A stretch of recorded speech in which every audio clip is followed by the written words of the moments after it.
नमस्कार, बहुत स्वागत है आप सभी का। आप देख रहे हैं भारत की खबर। मैं हूं सौरभ शर्मा आपके साथ, और मेरे साथ हैं इंडिया टीवी के पॉलिटिकल एडिटर देवेंद्र पराशर। और इन्हें देख के आप समझ ही गए होंगे कि आज कुछ एक्सक्लूसिव जानकारी आपको और मिलने जा रही है। और एक बात आपको और बता दूं, और आप जहां कहीं वीडियो देख करके समझते हैं एक्सक्लूसिव जानकारियां ना, वो भी यहीं से जा रही होती हैं कई बार।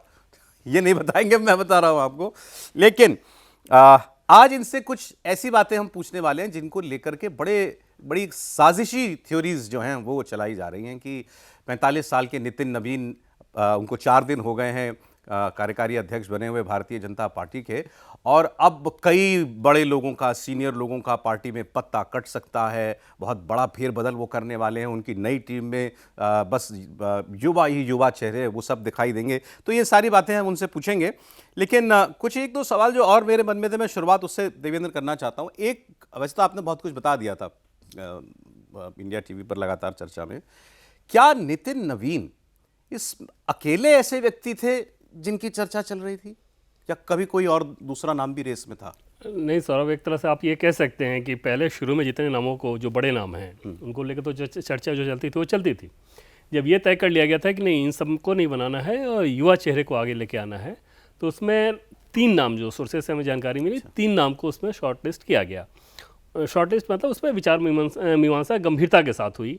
और उन 3 नाम में अगर बात करें तो पद के हिसाब से एक डिप्टी सीएम है एक राज्य में, दूसरा एक सांसद, और तीसरा नितिन नवीन।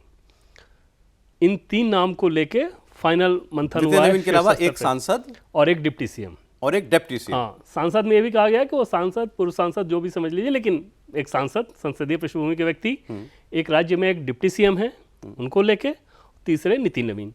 दूसरी चीज़ जो बताई गई कि ये तीनों वो हैं जो कि फॉरवर्ड फेस, मतलब ये कि अगर डिप्टी सीएम को लेके चर्चाएं बहुत ज़्यादा चलती थी, केशव मौर्य को लेके भी, तो वो आप समझ सकते हैं कि वो नहीं रहा, क्योंकि वो ओबीसी है, फॉरवर्ड कास्ट से। तो फॉरवर्ड कास्ट के, क्योंकि फॉरवर्ड कास्ट को एक देना था, तो उस लिहाज से 3 नाम को शॉर्टलिस्ट किया गया। उन 3 नाम में नितिन नवीन का जो प्रोफाइल था वो हर तरीके से बहुत आगे था। ये तीनों इस सेम एज ब्रैकेट में, एज ब्रैकेट अराउंड इस लिहाज से कह सकते हैं, जैसे नितिन नवीन 45, लेकिन वो दोनों इनसे बड़े थे और 6 से 7 साल बड़े, मतलब वो 50 क्रॉस कर जा रहे थे। अच्छा, तो 50 नीचे जो ब्रैकेट रखने वाली बात थी वो नितिन नवीन ही फुलफिल कर रहे थे।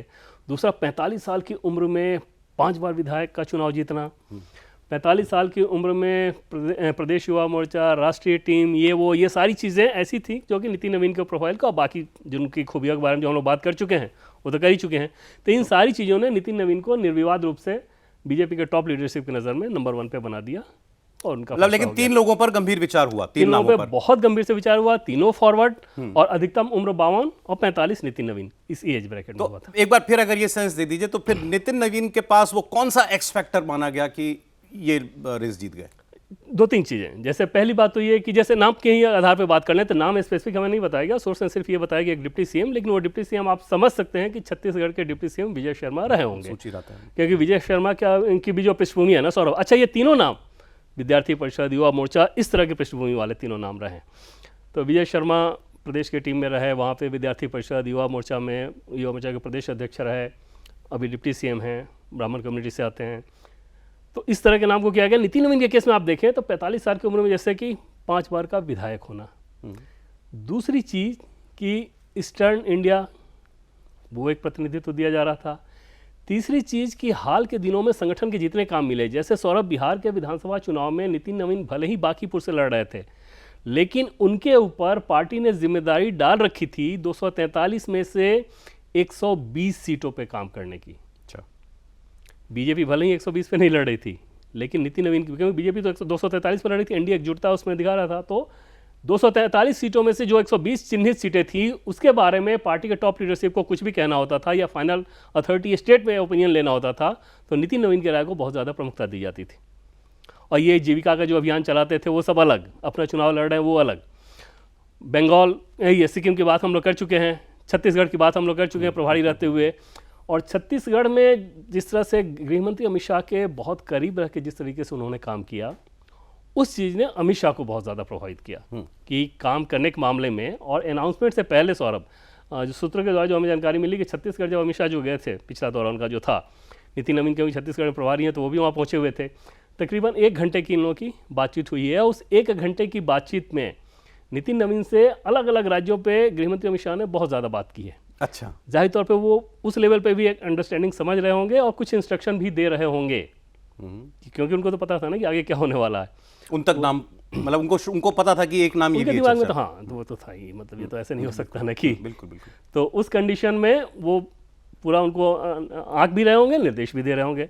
और क्योंकि छत्तीसगढ़ में, जैसे कि पहले मैं बता चुका हूँ, कि बहुत सारे टास्क गृहमंत्री अमित शाह उनको देते थे संगठन से रिलेटेड, और नितिन नवीन डिलीवर करते थे।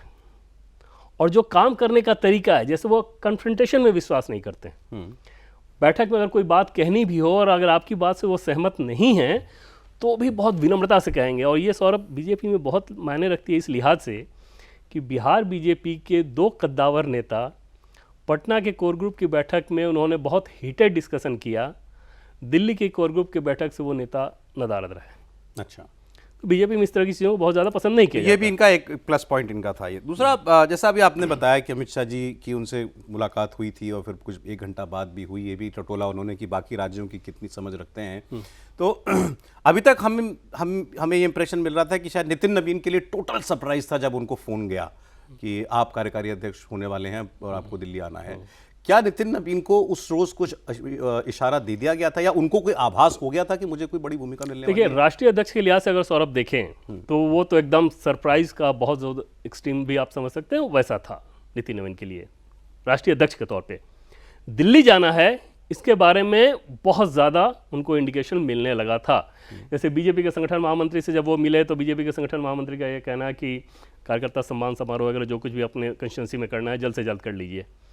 अब जल्द से जल्द करने की क्या जरूरत है? अगर नितिन नवीन बिहार सरकार में मंत्री हैं, उनको वहीं रहना है, पटना ही रहना है, बाकी पर उनका विधानसभा क्षेत्र है, तो वो क्या भी कर सकते थे। तो जल्द से जल्द कर लीजिए।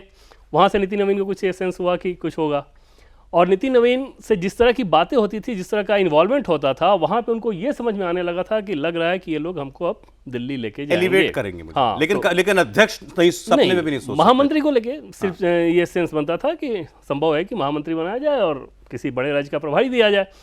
उनसे जुड़े हुए जो लोग हैं वो इस बात को कहते थे कि वो इस तरह की चर्चा करते थे कि अब लग रहा है कि मुझे दिल्ली लेके जाया जाएगा। लेकिन राष्ट्रीय अध्यक्ष तो इसमें कोई दो राय नहीं सौरभ, वो तो छोड़ दीजिए, जब पार्लियामेंट्री बोर्ड के सदस्यों को सेम डे पता चल रहा है तो नितिन नवीन को कितना ही पहले पता चलेगा। तो ठीक है।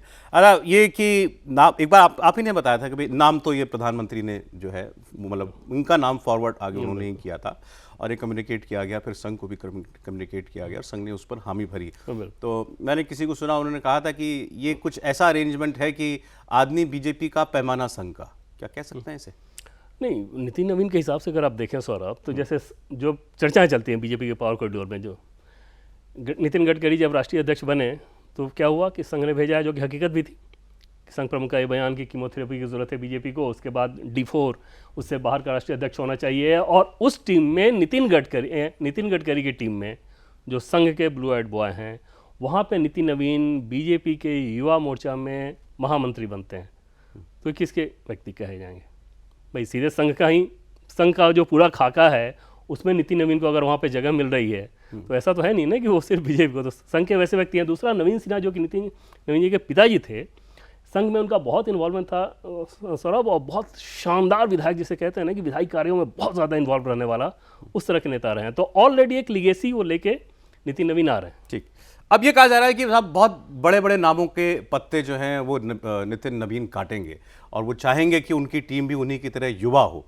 और इस वक्त जो जितने लोग महामंत्री बने हुए हैं बीजेपी में या जो उपाध्यक्ष हैं, वो उसमें कुछ बड़े मतलब सीनियर लोग जो हैं, हो सकता है कि उनकी शंटिंग हो जाए। सर, 2-3 चीज़ें हैं। पहली बात तो मुझे लगता है कि एक अंडरस्टैंडिंग ये ज़रूर रखनी चाहिए कि बीजेपी में अगला जो 2 साल है इसमें बहुत कुछ होने वाला है, बहुत कुछ बड़े फैसले, सरप्राइज करने वाले फैसले, वो उस दिशा में जाएंगे और वो आपको कई लेवल पे नज़र आएगा। दूसरी चीज़ कि नितिन नवीन के अगर अपनी टीम की बात कर लें तो जाहिर तौर पे पीएम मोदी और गृहमंत्री अमित शाह उनको पूरी ताकत दे रहे हैं। जैसे गृहमंत्री अमित शाह सौरभ, ऐसा तो उनको नहीं था ना कि बीजेपी मुख्यालय में जब वो बैठे थे और बाहर आके वो 13 मिनट खड़े रहे। बिल्कुल। तो ऐसा तो नहीं होता कि गृहमंत्री अमित शाह को ये जानकारी नहीं रही होगी कि नितिन नवीन कितने बजे यहाँ पे पहुँचेंगे। भाई बीजेपी के गेट पे पहुँच जाते हैं, वो भी सूचना उनको minute to minute, second to second सूचना उनके पास रहती। बावजूद इसके 13 मिनट आके खड़े रहना, नितिन नवीन का वेट करना, अपने साथ नेताओं को, बीजेपी के राष्ट्रीय अध्यक्ष नड्डा जी, धर्मेंद्र जी, इन सब लोगों को खड़ा किए थे। तो मकसद तो यही था ना कि सबके नज़र में एक वेट दे रहे हैं कि देखो हम लोग इनको ताकत दे रहे हैं, आप भी इस फैसले के साथ रहिए। तो टीम भी उसी रूप में दी जाएगी। लेकिन सौरभ, ऐसा नहीं होगा कि नितिन नवीन 45 साल के हैं, इसका मतलब पूरी टीम सारे उसके नीचे के हैं। पीएम मोदी की पूरी कोशिश है, जो कि उन्होंने कर भी दिया है, कि बीजेपी के पूरे देश भर में संगठन की उम्र को देखें तो औसत एज 50 से लगभग नीचे है। मंडल से लेके राष्ट्रीय स्तर तक आप बात कर ले तो औसत एज की बात कर रहा हूँ।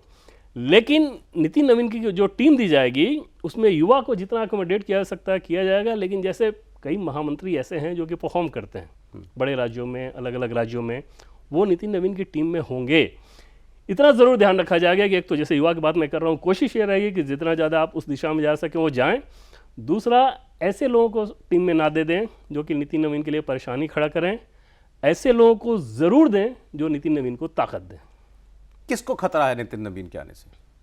नितिन नवीन को, जैसे नितिन नवीन के आ जाने से सौरभ, एक जिन नामों को लेकर हम लोग चर्चा करते थे उनके सामने तो एकदम से एक झटका ही है ना कि अब अगर नितिन नवीन राष्ट्रीय अध्यक्ष बन गए तो उन सब लोगों के हिसाब से आप समझ सकते हैं कि उनका तो चैप्टर ही क्लोज। लेकिन नितिन नवीन के आ जाने से किसी को अपने तरीके से ये कोई खतरा क्रिएट करेंगे, कोई खतरा हो जाए, ये बस वही है कि मनोहर कहानी है। हाँ, वो सब चीज़, वो उनका काम करने का तरीका भी नहीं है और बीजेपी का ढांचा इस रूप में बहुत ज़्यादा काम भी नहीं करता। यहाँ तो आप देख रहे हैं ना कि कोई साइडलाइन व्यक्ति कब मेन स्ट्रीम में आ जाता है। जैसे बिहार का उदाहरण उठा के देखें ना, रामकृपाल यादव के बारे में क्या माना जा रहा था कि खत्म पिछले लोकसभा चुनाव के हार के बाद, और कृषि मंत्री बन के अभी बैठे हुए हैं।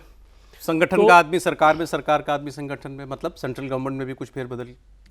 सेंट्रल गवर्नमेंट में मिनिस्ट्री जब अब आगे चेंज होगी ना सौरभ, तो उस पर बहुत ज़्यादा नज़र इस हिसाब से रहेगी कि उसमें भी युवा टीम आगे प्रमुखता दी जाएगी उस दिशा में। क्योंकि पीएम का तो सीधे सीधे सोच नज़र आ रहा है कि विकसित भारत 2047 के रोड मैप की बात कर रहे हैं, तो उसमें ज़रूरी है कि पॉलिटिकल लीडरशिप को भी वैसे ही तैयार करें, उसी तरह के फैसले ले रहे हैं। तो कैबिनेट रिशफल आगे होना ही होना है। अब बस ये देखना होगा कि बंगाल चुनाव के पहले होगा या बाद होगा। बंगाल में क्योंकि ऑलरेडी बहुत कोई पॉलिटिकल डिसीजन करने वाला स्कोप नहीं है।